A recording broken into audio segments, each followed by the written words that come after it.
ইন্ডিয়ার হিন্দুদের সম্পর্কে এই চাচা কথাগুলো বলছেন, আর যেগুলো বলছেন অবশ্যই কথাগুলো সত্যি। মোবাইলে ইউটিউবেও দেখতাছি, ফেসবুকে দেখতাছি ইন্ডিয়া নাকি কুরবানির ঈদের সময় গরু জবা করতে দিত না। আচ্ছা, গরু যদি জবা করতে না দিস মুসলমানের কিছু হইতো না।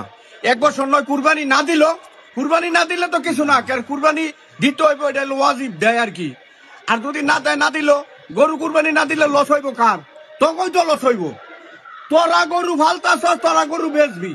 তোরা যদি গরু না বেচতে রস, তখন ফুলা মানে স্কুল হলে আবার করতে না, বিয়া সাথে সময় কোনো কিছু করতে না। তারপরে গেল হেডা গরু কুরবানির লেগা ঠিয়া নাই। কিন্তু মুসলমানের যদি গরু কুরবানি না করতে, তোরা বাংলাদেশের ভিতরে কিভাবে দুর্গা পূজাটা করো, সেই জিনিসটা একটু দেখার আছে আমার। দেখে দিব আমরা মুসলমান ভাইরা সবাই একত্রিত হইয়া দুর্গা পূজাও বন্ধ করে দেবো, কালী পূজাও বন্ধ করে দেবো বাংলাদেশের। ঠিক আছে, হ্যাঁ, দেখি কিভাবে তোরা দুর্গা পূজাটা করো, কালী পূজাটা করো। আদানের সমস্যা না বাইক বাদাস, তখন সমস্যা হয়। আমরা গরু কুরবানি করলে, আমরা গরু গুস্ত খেলে তখন সমস্যা হয়। আমরা নামাজ পড়ি সময় তোরা ঢোল বাজাস, সেই সময় কি একবার সমস্যা হয় না রে?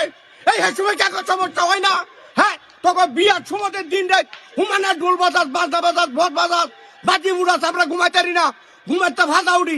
এই সমস্যাটা তো করে কেনা কয়, তখন কিছু কই না, তখন মতো তোরা চলতাছ আঙ্গমতো আঙ্গরে চলতে দে।